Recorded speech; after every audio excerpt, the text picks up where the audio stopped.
Hello दोस्तों, welcome to back your YouTube channel goal PhD art channel. Goal PhD art channel में आप सभी का बहुत बहुत स्वागत है। आज हम इस पेंटिंग के विषय में देखेंगे। ये अद्भुत और रहस्यमयी पेंटिंग।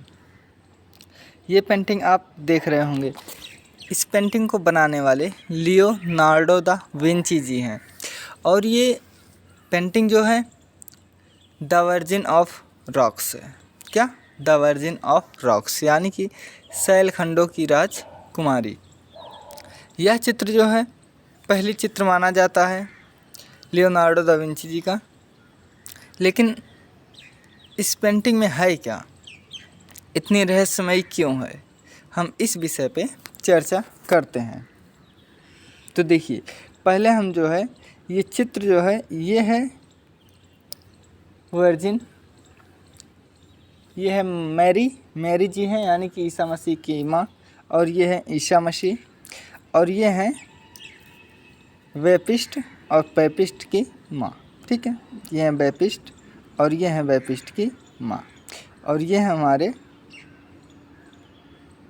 हमारे ईसा मसीह जी, और ये हैं उनकी माँ। ठीक है, चलिए हम फिर से देखते हैं। देखिए, पहले आप जो है, ठीक है, पहले आप मुस्कान पर देखिए कि इनका फेस एक्सप्रेशन क्या है। फेस क्या कह रहा है, आखिर कुछ तो कह रहा है। देखिए, इस समय जो पीछे आप बैकग्राउंड में देखेंगे अभी पेंटिंग के, तो बैकग्राउंड के पेंटिंग में एकदम पूरी तरह से खंडहर लिया गया है। उस समय के कला समीक्षकों के द्वारा माना जाता है कि वो खंडहर नहीं, पहले एक महल था, बहुत अच्छा महल था। लेकिन ईसा के जन्म के समय ही, कि जब ईसा का जन्म हुआ था, तभी जो है वो खंडहर में बदल गया। अच्छा खासा महल पलक झपकते ही खंडहर में मिल गया। और तब जब ईसा का जन्म हुआ, तब उनको जो है किसी एक महल में ना होकर उस खंडहर के सामने दर्शाया गया है। और देखिए, इसकी जो स्माइल है, फेस है, इस पे बहुत क्षणिक उदासी को दर्शाया गया है। किस चीज़ को? इस पर जो है क्षणिक उदासी को दर्शाया गया है। और जो पीछे बैकग्राउंड आप देख रहे हैं, ठीक है, आप ये जो पीछे बैकग्राउंड देख रहे हैं, इस बैकग्राउंड में जो है उस पत्थर को, यानी कि एक पत्थर के ऊपर एक पत्थर को रखा हुआ दिखाया गया है। वो जब गिरा था तो ऐसे घर नहीं गिरा था कि बस एकदम जैसे आज के ईंटों की तरह गिरता है। नहीं, उसे ऐसे लग रहा था कि जैसे कोई जो है दीवार है तो दीवार ऊपर से नहीं गिरता था। ऐसे लगता था कि जैसे कोई किसी तलवार से काट रहा है, जहाँ से वो तलवार मार रहा है वहीं से चीज़ें कट रही हैं। तो ये क्षणिक उदासी को इस चेहरे में दर्शाया गया है। अब हम आगे देखते हैं। देखिए, आगे पहले आप ये देखिए, इसमें ये जो बच्चा है बेपिस्ट, ये जो है 2 उंगली उठाया हुआ है, और इधर ये हाथ, ईसा जी हाथ। अब इसका मतलब देखते हैं। देखिए, ये जो 2 उंगली उन्होंने उठाया है, उनके साथ ही वेपिस्ट की माँ ने उठाया है। तो ये जो 2 उंगली उठी हुई है, ये 2 उंगली 2 सेंटर से जो है गुजरती है। कितने? ये 2 उंगली जो है ये 2 सेंटर से गुजरती है। और ये जो पूरा चित्र है, इस पूरे चित्र को जो है समानांतर रेखाओं में काट कर दर्शाया गया है। क्यों? क्योंकि यहाँ के जो पेंटिंग थे वो समानुपात धाराओं पे चलते थे। जैसे यूनान की जो पेंटिंग है वो अनुपात पर चलते थे। उसका जो अनुपात होता था वो 2.3, 5, 5.8 ऐसे करके चलता था। तो ये जो यहाँ पर चित्र दर्शाया गया है, ये चित्र यहाँ पर सारे एंगल वंश पे हैं। और आगे देखिए, ये जो तीनों के मध्य, ये जो तीनों लोगों के मध्य जो कोण बन रहा है, एंगल बन रहे हैं, वे पूरे जो है 3 कोण बन रहा है, यानी 3 एंगल्स बन रहे हैं। और ये जो 3 एंगल्स हैं, ये तीनों की आँख के जो दृष्टि बिंदु है, उस दृष्टि बिंदु से होकर गुजरती हैं। और इन सबको जो है इन सबको एक धारा में लेने के लिए एक सही दिशा में जाने के लिए एक वृत्त का प्रयोग किया गया है। चीज़ों को आप देख रहे होंगे कि एक जो है वृत्त का प्रयोग किया गया है और उस वृत्त में 3 एंगल्स डायमंड्स पे बना हुआ है। और जब भी 3 एंगल्स डायमंड्स पर चित्रें बनती हैं तो वो चित्रें बहुत भारी हो जाती हैं। हाँ, देखने में तो लुभावनी होती है, लेकिन वो चित्र जो है बहुत भारी हो जाती है। ये चित्र उसी तरह भारी है जिस तरह से द मेडुसा का बेड़ा है, द राफ्ट ऑफ मेडुसा है, उसी तरह से ये हो गई है। अब इसके आगे देखिए अब आगे इसका जो टोटल डायमेंशन में बटा हुआ है, ठीक है, कितने जो टोटल डायमेंशन में बटा हुआ है वो है देखिए वो ये है, कहाँ कहाँ से बटा है, 1 2 3, देखो एक यहाँ से बन गया एंगल, 2 एंगल, तीसरा, चौथा एंगल। ठीक है, अब देखो चित्र को, देखिए पहला तो यहाँ पर जो चित्र है वो है, मैं इसे कलर कर दे रहा हूँ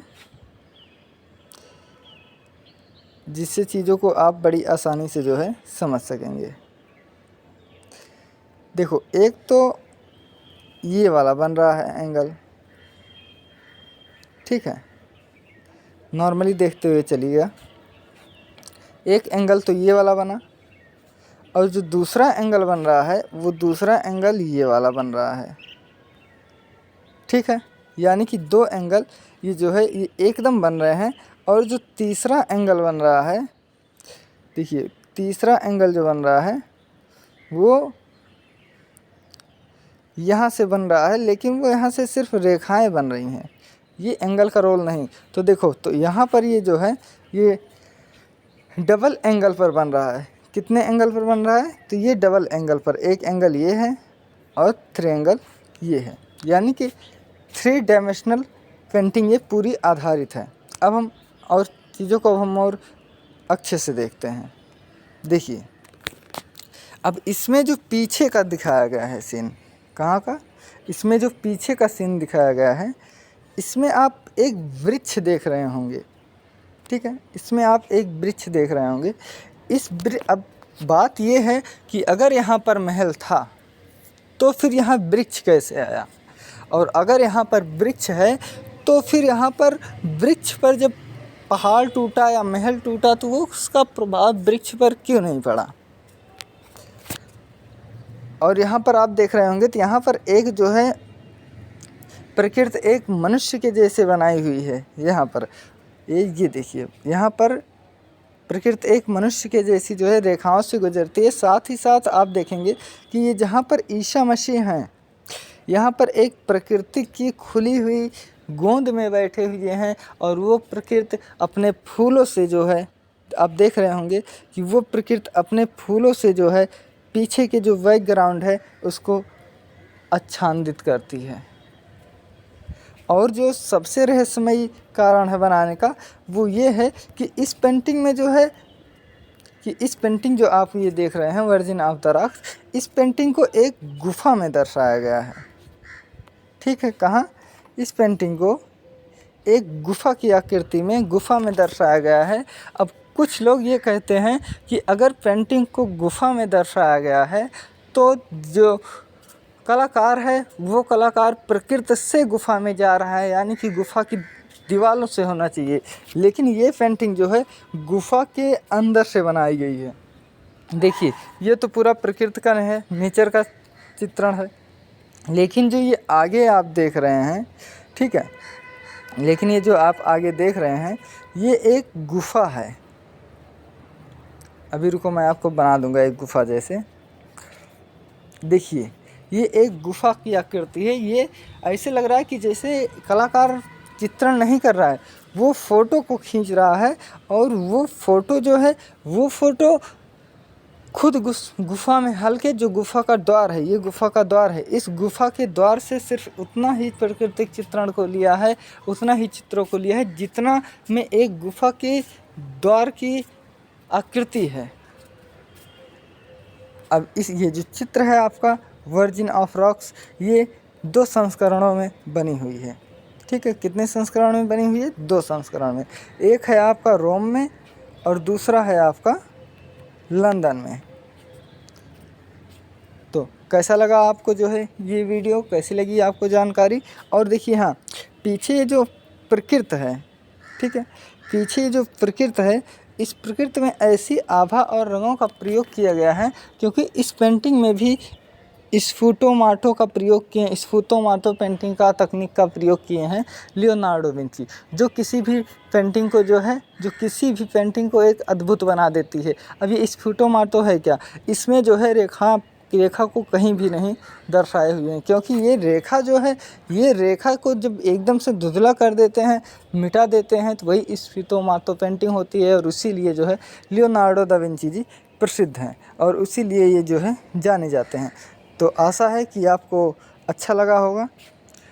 थैंक यू सो मच, अपना ख्याल रखना, मिलते हैं अगले वीडियो में।